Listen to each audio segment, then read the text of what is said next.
The Big Dog Postgame Show is brought to you by Viener X Consulting.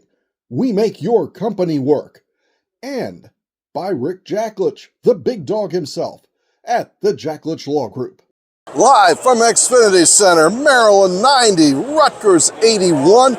It's a lot nicer, warmer, and drier in the Xfinity Center than it was at Loyola yesterday. This is the Big Dog Postgame Show. We're going to have the Big Dog here in a moment. We're going to have Bruce from the studio. It's Super Bowl Sunday, and Maryland basketball gets to play again on Super Bowl Sunday. That's really great. This was the only meeting between Rutgers and Maryland. We were hoping to see Ace Bailey. We were hoping to see Dylan Harper go up against Derik Queen, but Derik Queen definitely carried the day. We'll be back in a moment with Rick Jaklitsch to talk about the game.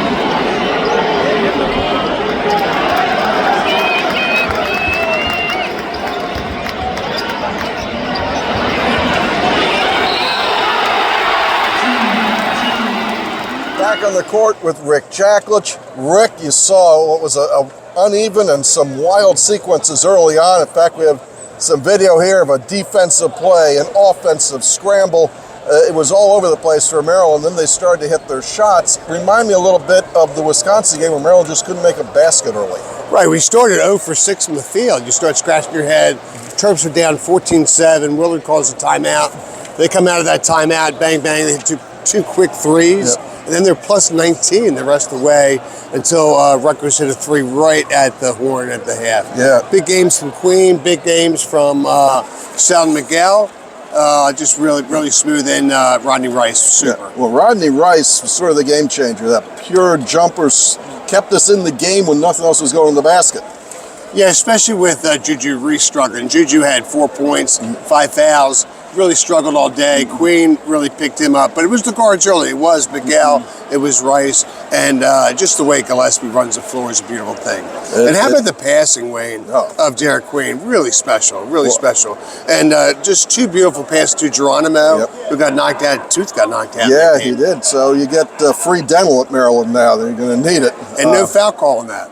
No, and I got messages from Bruce that it looked pretty bad on the replay, but nobody really complained on the Maryland bench. The players didn't complain, so I'm going to take it that I guess it was a clean play, but boy, that was a rough way to go there, and he ended up back on the bench, but he did not end up back in the game. So as we fast forward a little bit, Maryland's foul troubles start to build up in a hurry, and Juju fouls out. Derik Queen played a long time with 3 fouls. I don't think he ever picked up the 4th foul. He started to pretty much master the position of point forward. And that's why he's such a special player, Wayne. As a freshman, he's figured out early on how not to foul. He plays really good defense, and he's just smart on defense. So he doesn't get that 4th foul, that 5th foul. So he's on the court, and he's able to get 29 points. Yeah, the way he worked, especially the basket that's right behind you, how his smooth, it doesn't look like he's going that fast. He cuts between 2 guys, and in some cases even gets to dunk the ball. I mean, he's not just flipping the ball up like he was before. It's much more under control. He's got great hands. He's got good control with the ball, and he's on cruise control. He does everything very smoothly. Great player to watch. So as Juju got in foul trouble, that gave that opportunity to Jordan Geronimo, who had an outstanding defensive game until he got his tooth knocked out. I don't know who jumps better, the dogs that they had here at halftime chasing the Frisbees or Jordan Geronimo. Look, it's a tie. Okay, Rick's just watching him. I'm taking notes. When I have the A++, it's his jumping ability. he gets in there, and he ends up being the biggest guy there. Rutgers threw everything they could at Maryland. They switched up the forwards. I understand that Ace Bailey was sick, and he didn't finish. Harper ends up with 20 points. It wasn't enough to stem the tie. You have DHS, who played admirably. He still can't shoot the ball so well, but he brought a lot of energy. There's a couple of notes in here where either he got a tie-up or he got a steal. He got himself involved. He did make a layup. It was enough to get over the hump. And then Malachi Palmer, who's a freshman from Pennsylvania, gets in, really because Maryland doesn't have much of a bench at this point. And I think they had 5 points off the bench in the first half. Palmer got a lot of early looks, which I was a little bit surprised by the rotation. But you talk about Deshaun Harris-Smith, and he really shows that energy on defense. He really does a good job for them. He's got that linebacker body. He's got to figure out he can post up any guard on him. Just take him down low and get that shot. That's his shot. Well put. And it was Gapare. Gapare was sick. He's very sick, so he was out today. Apparently he has the flu, which is going around, so he didn't play, and that's why I think we saw Palmer earlier on. Yep. Well, that's who's on the bench, so it worked. I think when you look at the superstar side of Rutgers, they have the second and third pick in the draft, according to all the draft boards. When you look at Maryland, one of the reasons Maryland has a better record than Rutgers is because Maryland actually has a better team. The team concept's better, and the point guard play has been better. And that's enough to make a difference in this league. Rutgers falls to 5-8. Terps advance to 8-5. We're going to have a word from the big dog and Coach Willard, and a word from the new Viener X. And we'll be back with Bruce Posner in a moment. Maryland 90, Rutgers 81. Go Terps!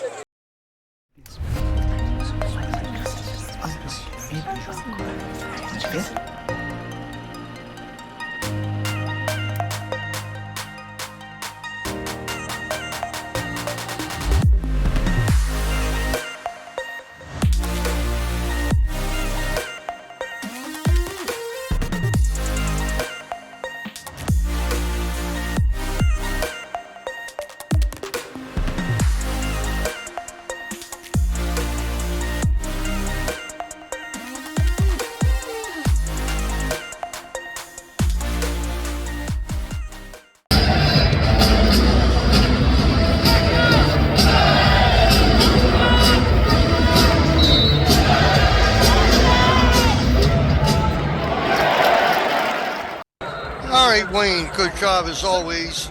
Let me give you my commentary on this game, and the commentary is pretty simple today, and that is Derik Queen. Derik Queen, 9 for 16 in 33 minutes, 11 for 13 from the line, 15 rebounds, 5 assists.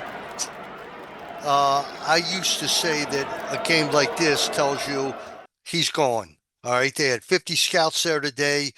Derik played out of his mind, had a career-high 29 points, and played very well without Juju Reese, who got in foul trouble, never got started in this game. And Lord knows if they ever each have a game like they're capable of, Maryland could win by 50. I guess that's what happened when they beat Ohio State early in the year. And let me tell you, that Ohio State game gnaws at me. So Maryland wins 90-81. And Queen 29, Rodney Rice 19. Now, to me, Rodney Rice has become, along with Queen and Juju, the most important guard on the team. He is just deadly when he has to be. He really, really had 19 points today. I got to tell you something. Rutgers started this game off. They looked great. Then Ace Bailey took sick. Only wound up with 4 points when he averages 19. They did get some good play out of Dylan Grant and Zach Martini. All right, but they were no match for the Terps today with their injuries or whatever. Now, there was a play in this game that really got me. And I called Wayne on it because I'm still at home recovering from my rotator surgery. And one of the Rutgers players went in for a 3-point play and accidentally, but with malice, okay, elbowed Geronimo in the mouth, and he lost a tooth. Now, the announcer said that's got to be a flagrant 2. The refs waved it off. Didn't hear a word from Willard. You wonder if somebody isn't watching the game while the game's going on to relay the fact to Willard that it should have been a flagrant. And it was almost impossible that it wasn't. Now, it didn't affect the outcome of the game, but it could have. And, Maryland just went on to win rather easily. I liked how Miguel Selton wound up with 17, hit 3 threes in the first half that were crucial. Jacoby Gillespie continues a little bit with his shooting slump, but still wound up with 14. Terps had 12 assists, 10 turnovers. 6 blocks, and 7 steals. Well, when you have those kind of numbers, you're not going to lose. Deshaun Harris-Smith, they needed him today, had a couple points, and Jordan Geronimo had 4. And that will do it for today. Wayne, back to you. Let's celebrate Derik Queen and Rodney Rice today. Thanks, Wayne. So Terp fans, if your family's injured in a car crash, you'd be barking mad not to call Rick and the Big Dogs at the Jaklitsch Law Group at 855-BIG-DOG-1. But as you know, Coach, it's not the last win, it's the next win that's so important. And that's why we continue to hustle, continue to work so hard for all of our clients to earn that name, the big dogs from the small firm. Just like you do. You get your guys hustling all the time. That's why we love you, Rick. And most of all, Go Terps! Back on the court to wrap this up. Maryland has home games left, but only, I believe, 4. And here they are. You have Iowa, USC, Michigan State, and they end with Northwestern at home. The season's coming to an end. It was a lot of fun. Of course, we put our crowd shots in here. It was a blackout. The next game, if you're coming, check your tickets. They probably have sent you an email that says that one of the sections is red, the next one's black, red, and then black. So we're going to try and stripe Xfinity Center as we take on Iowa on February 16th, which I believe is next Sunday at 5 o'clock. So the Terps win, great team win. You see the evolution of Derik Queen, and this would be the part where if we didn't know he was going pro or really suspect he was, you'd say, based on this game, that guy's going to be a high draft pick. We're going to miss him. He's really becoming part of the crowd, all the Derik Queen jerseys.